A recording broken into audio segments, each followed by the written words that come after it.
Okay, आज हम लोग शॉर्ट सर्किट कैलकुलेशन बात करेंगे, यानी कि शॉर्ट सर्किट का कैलकुलेशन।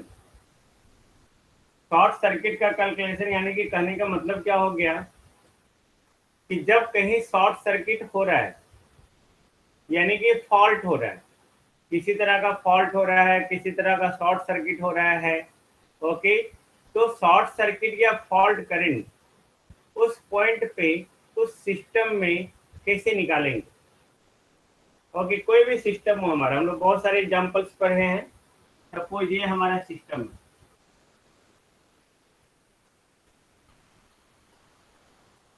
ओके, यहाँ पे फॉल्ट आ गया, ये फॉल्ट का सिंबल है। ओके, तो इस सिस्टम में इस पॉइंट पर जो है फॉल्ट करंट या शॉर्ट सर्किट करंट को कैलकुलेट करना। ओके, जब कभी इस पॉइंट पे फॉल्ट हो तो हम लोग कैसे कैलकुलेट करेंगे, यानी कि शॉर्ट सर्किट करंट कैलकुलेशन या शॉर्ट सर्किट कैलकुलेशन करने का मतलब कि कहीं भी अगर फॉल्ट आया तो फॉल्ट आने के बाद जो है कितना फॉल्ट करंट होगा, जो हम लोग कल बात कर रहे थे ट्रैक्शन में। ओके, तो वहाँ पे कितना उसका जो है करंट को टॉलरेट कर सकता है, breaking capacity, rupturing capacity. Okay, तो उसी तरह हम लोग यहाँ पे बात कर रहे हैं कि कहीं भी अगर शॉर्ट सर्किट हो रहा है, कहीं भी फॉल्ट हो रहा है, उस कंडीशन में शॉर्ट सर्किट करंट या फॉल्ट करंट उस पॉइंट पे उस सिस्टम में ओके किस तरह से कैलकुलेट करेंगे। Then it is given by the ratio of phase voltage at that point यानी कि at the fault point. Okay, एक सेकंड।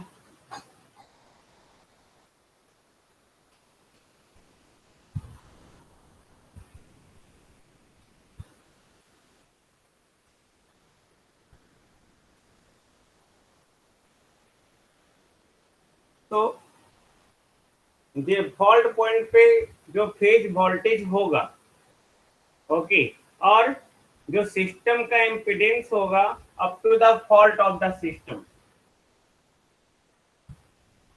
Z equivalent. ओके, इस रेशियो को हम लोग कहेंगे शॉर्ट सर्किट करंट। कैसे मैं बात कर रहा हूं, मैंने क्या बोला, the short circuit current is given by the ratio of phase voltage at the fault point to the impedance of the system up to the fault point of the system। यानी कि यहाँ से लेके यहाँ तक कितना इम्पीडेंस होगा, that is Z equivalent. Okay, अगर उस इक्विवेलेंट इम्पीडेंस से इस पॉइंट पे जो फेज वोल्टेज है, उस फेज वोल्टेज में इक्विवेलेंट इम्पीडेंस से अगर डिवाइड कर देंगे तो डिवाइड करने पर जो करंट मिलेगा that is called fault current. Okay, that is called short circuit current. तो यहाँ पे एक फॉर्मूला आपको आ गया, this is very important. Okay, this must be committed by you, that is CTM, commit to memory, must B.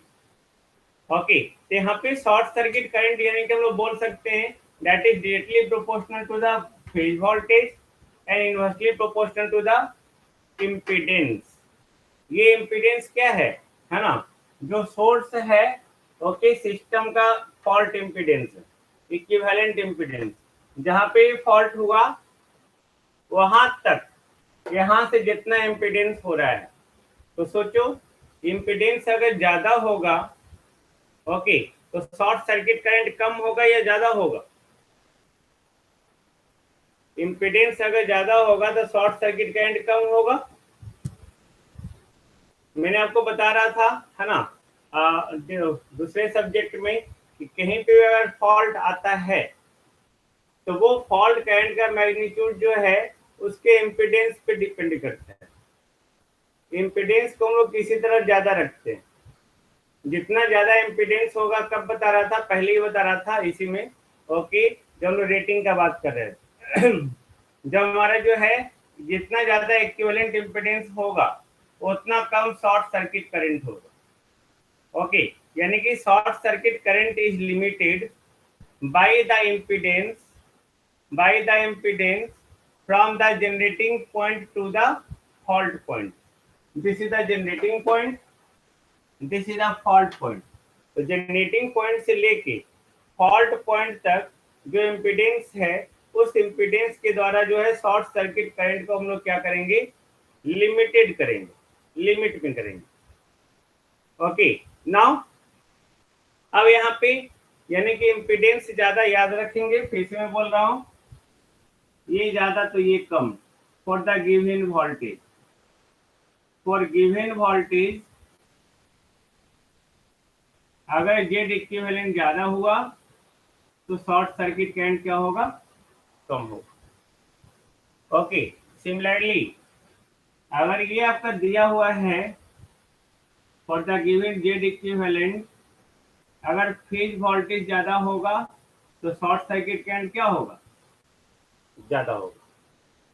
Sub station से नहीं, generating station से, जो भी आपका सर्किट में दिया होगा। सब स्टेशन पे हम लोग इलेक्ट्रिसिटी को जनरेट थोड़ी करते हैं राहुल, वहां पे तो लोग ट्रांसमिट करते हैं, है ना, जनरेटिंग स्टेशन।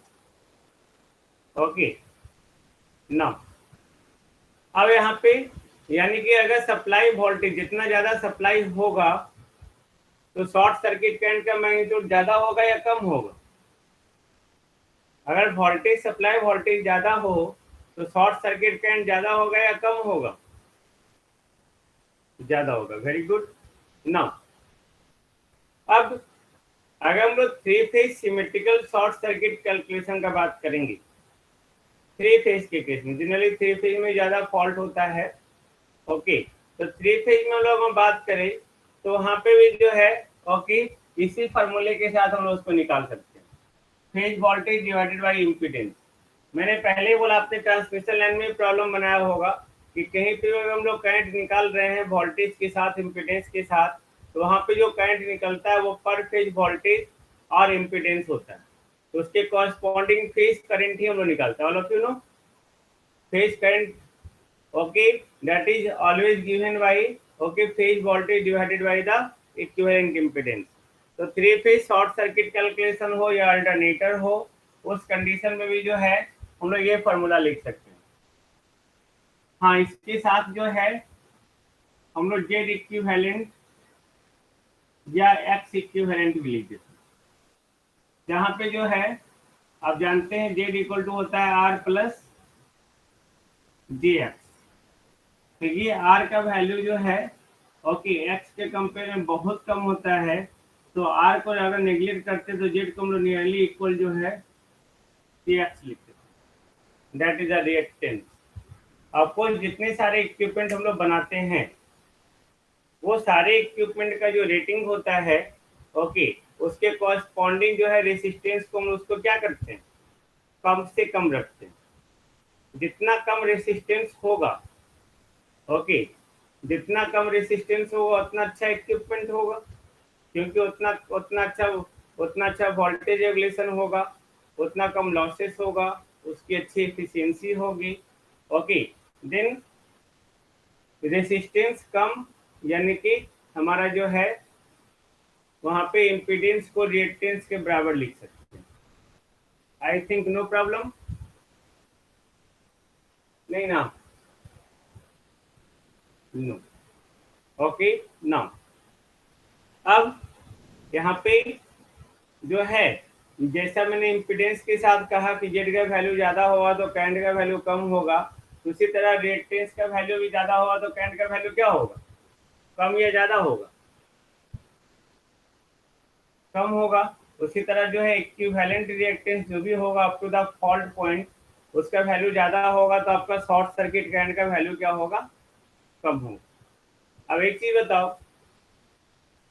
कि अगर फॉल्ट जो है वो जनरेटिंग पॉइंट के नियर में हो, ओके जनरेटिंग पॉइंट के नियर में हो और एक फॉल्ट है रिसीविंग एंड स्टेशन पे, यानी कि जनरेटिंग पॉइंट से दूर हो, तो किस कंडीशन में शॉर्ट सर्किट करंट का वैल्यू ज्यादा होगा?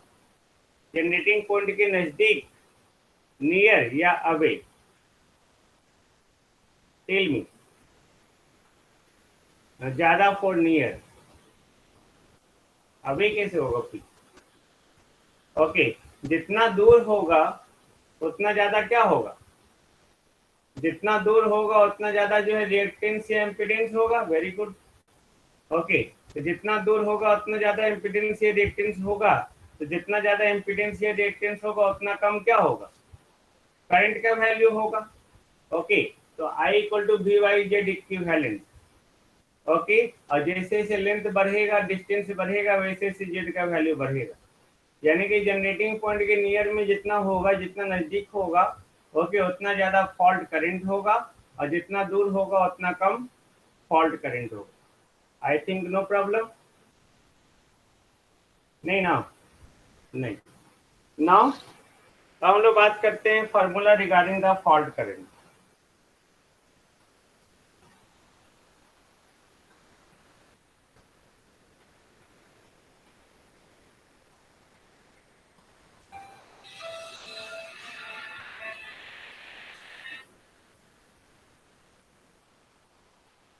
Formula regarding the fault current है ना?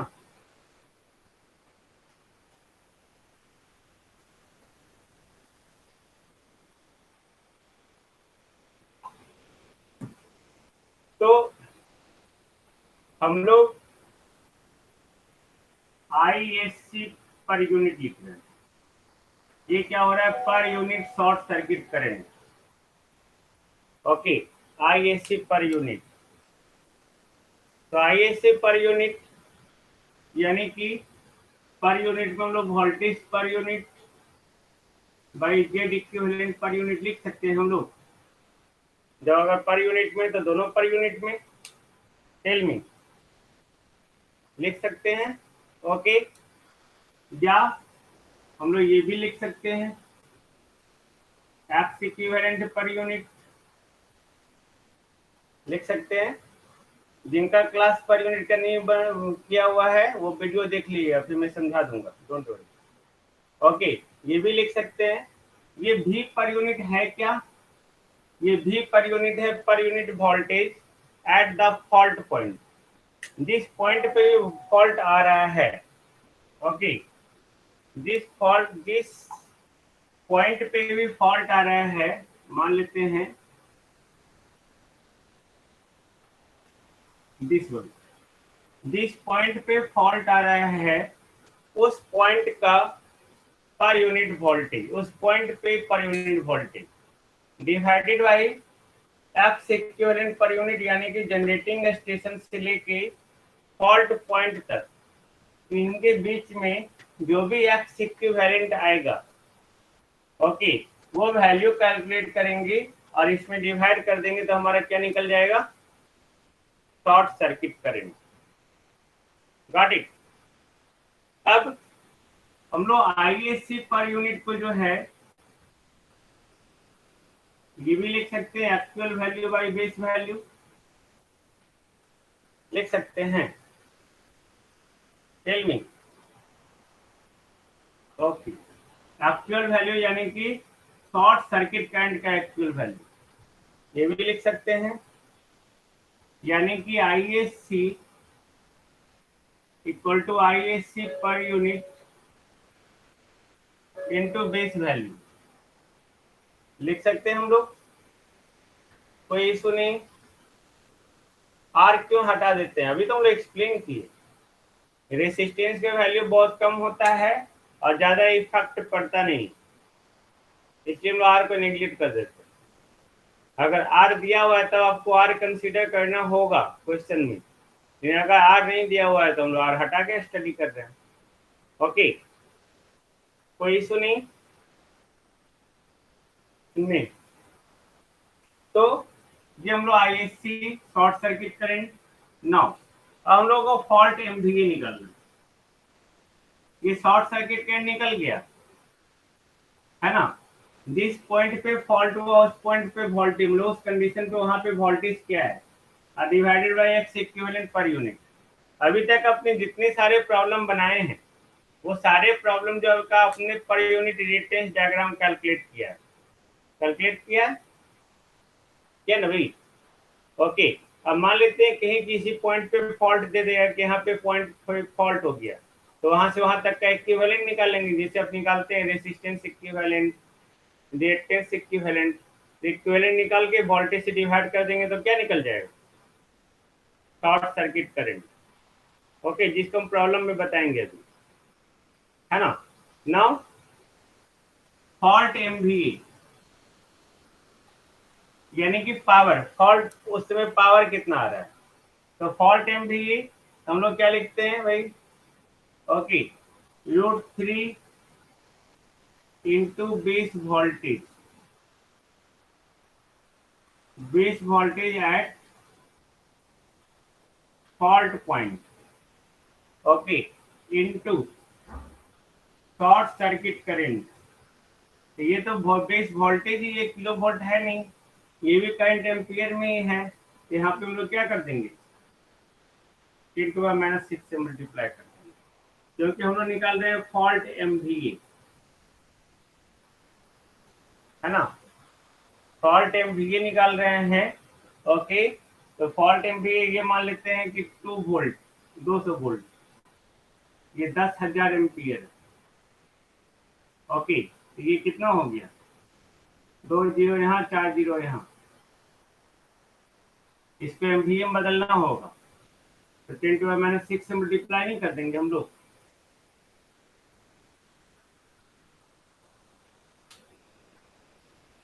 Okay, now 3 3 6 2 MVA. Wait, no don't discuss, हम क्लास छोड़ देते हैं, पता है आप लोग रिजल्ट चेक करेंगे। ओके, मैं क्लास छोड़ दूंगा, डोंट वरी, वेट। तो रिजल्ट बदलने वाला नहीं है किसी को। Fault MVA √3 into base voltage at fault point into ISC into 10⁻⁻6। Okay, ये फॉल्ट एमवीए हो गया, ये पहला मेथड है जिस तरह से हम लोग निकालेंगे। दूसरा मेथड क्या है फॉल्ट एमवीए को कैलकुलेट करने का, ओके, फॉल्ट एमवीए ये सिर्फ फार्मूला है, fault MVA equal to base MVA divided by X equivalent per unit at the fault point. सबसे ज्यादा हम लोग इसी फॉर्मूले का इस्तेमाल करते हैं। Okay, up to the fault point, sorry, up to the fault point, इसी को फॉल्ट एमवीए होते हैं, हम लोग कहते हैं fault level, fault level. Okay, तो ये हमारा हो गया fault MVA, that is so simple, base MVA divided by X equivalent per unit up to the fault point. Okay, अब इस फार्मूला से जो है फॉल्ट एमवीए अगर निकल गया, इस फार्मूला का यूटिलाइज करके शॉर्ट सर्किट करंट निकाल लेंगे हम लोग। टेल मी, निकाल लेंगे ना, इस फार्मूला का ये हम लोग फॉल्ट एमवीए डायरेक्टली निकाले। इस मेथड में क्या किया हमने, इस मेथड में पहले शॉर्ट सर्किट पर यूनिट निकाला। ओके, इससे हम लोग शॉर्ट सर्किट करंट निकाले, अब फिर इससे हम लोग फॉल्ट एमवीए निकाल रहे हैं। इसमें उल्टा चल रहा है, फॉल्ट एमवीए पहले निकाले, बेस एमवीए दिया हुआ ये तो हम लोग निकालते ही हैं क्योंकि ये सबसे ज्यादा इजी है। और इसके बाद जो है फॉल्ट एमवीए निकल गया तो इस फार्मूला से जो है हम लोग शॉर्ट सर्किट करंट निकाल देंगे। Got it, I think no problem, नहीं ना। हम लोग इस पे बहुत सारा प्रॉब्लम करेंगे, जिनको भी नहीं समझ आ रहा है जब हम लोग प्रॉब्लम करेंगे तो पूरा समझ में आएगा, तो डोंट वरी। ओके, अब मैं इस पे प्रॉब्लम एक करूंगा, ओके, जिसको बनाएंगे, बट अभी